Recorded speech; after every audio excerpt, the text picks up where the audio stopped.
The Theater Element Framing by Jamie Rott.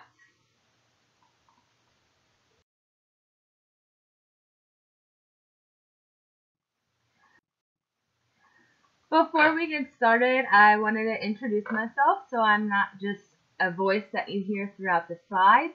My name is Jamie Rott. I am a senior at University of New Orleans, and I am studying human performance and health promotion.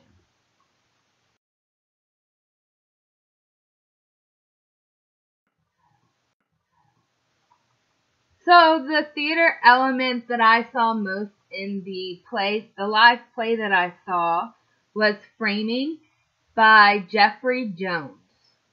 So what is framing?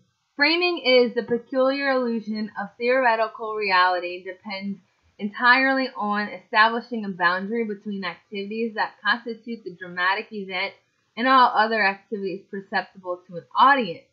It's also the dramatic structures that open frames within frames, creating multi-thread narrative, each running in its own frame or window, which the action and characters moving between concurrent narratives and frames. Which, that's basically saying you're going to have a whole bunch of different stories that with different backgrounds or different settings intertwining with each other. So, with that being said, you're also going to have different characters or fairy tales, as you will, to intertwine with each other to make one play.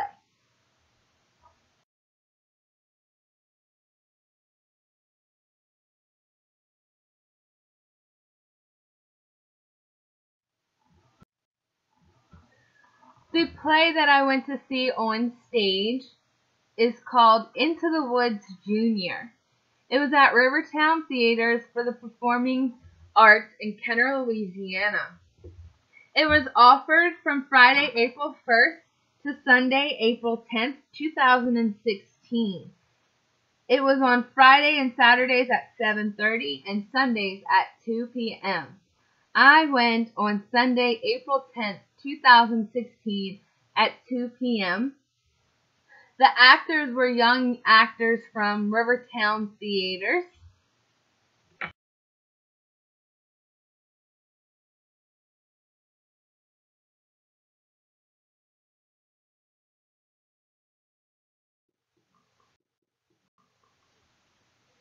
Into the Woods Jr. is a musical. The musical intertwines the plots of several Brothers Grimm and Charles Perrault fairy tales. The main characters are taken from stories like Little Red Riding Hood, Jack and the Beanstalk, Rapunzel, and Cinderella, as well as several other characters.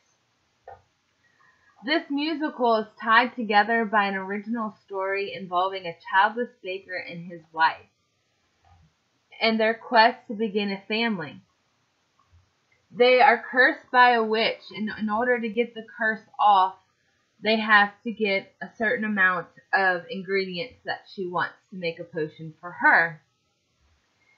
And in order to get these ingredients, they interact with other storybook characters throughout their journey.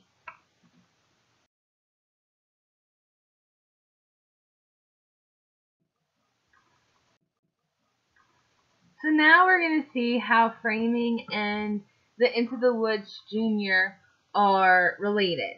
So don't forget, framing is a dramatic structure that opens up frames within frames, creating multi-thread narratives, each running into their own frame or window, which the action and characters moving between concurrent narratives and frames.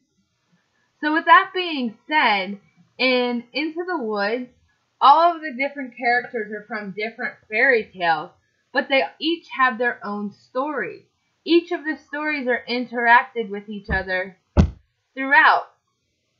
So you start with the baker and his wife wanting a child, and they're cursed by a witch, which the witch is asking for different ingredients that the baker and wife would have to be able to connect with the other stories, such as Red Riding Hood, Cinderella, Jack and the Beanstalk to get these ingredients. So throughout the play, the different fairy tales are not only telling their own stories, but the characters intertwine with each other in the woods. So without the combination of these fairy tales intertwining, you wouldn't have this story because the baker wouldn't be able to get all the ingredients for the witch throughout this play. So framing is a very important element of this play, being that all the different frames and characters intertwine throughout.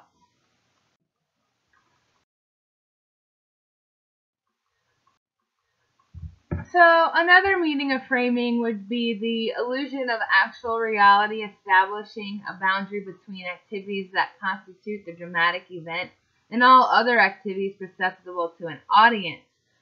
So with this being said, Into the Woods Jr., throughout the play, you already know what's going to happen sometimes when they intertwine because you've seen one of the fairy tale stories, and once they start to intertwine, you know what's going to happen because you know what they're looking for. For example, one of the ingredients the witch wanted was a shoe like gold. So as soon as Cinderella lifted her dress for the baker's wife and you saw the gold shoe, you knew that was an ingredient she needed, and that was an ingredient she was going to go for. And it happened throughout as the play with the ingredients because you know what the baker's looking for, you know the baker's story, and once you see one of the other characters from another fairy tale knowing they have that ingredient, you know the baker's about to interact with this character and try and get that ingredient.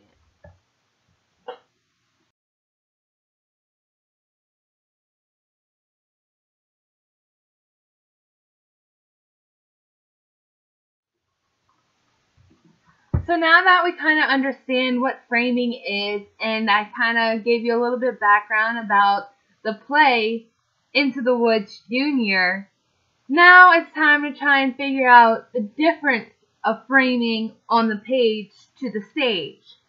So the way framing works on a page is you have to read and you have to imagine different characters speaking, and then throwing in the narrator in between all the characters and narrator, and it gets really, really confusing when you're trying to follow the page. And then you don't even really get to see the connection of how the baker and the wife connects with the different characters because you're still trying to figure out where each character is and how this play will look on stage. But when you walk into a theater and you go to see the play on stage, as soon as they open the curtains, you see 3 different plots, there's 3 different setup backgrounds, and then there's 3 different set of characters on the stage. So automatically, you're going to see the framing from the start before they even start to talk. So it's a lot easier to make that connection with people on the stage when you can see the background and you can see the different stories in 3 different sections.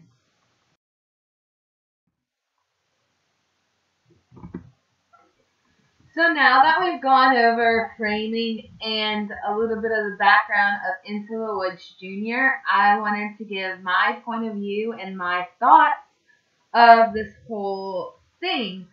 So to start off with the play Into the Woods Jr., I really, really enjoyed it, mostly because it was kids and they were funny and cute at the same time, but they were really good actors and held their role in each part.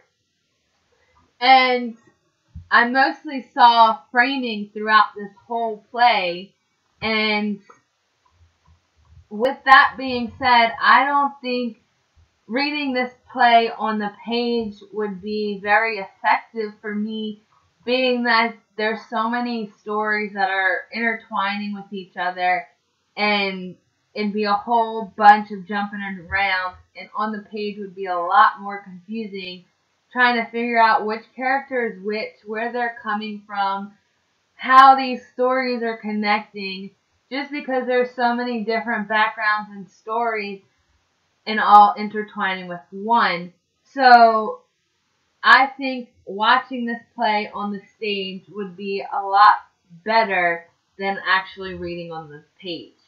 But that's just my point of view, and I hope you enjoyed.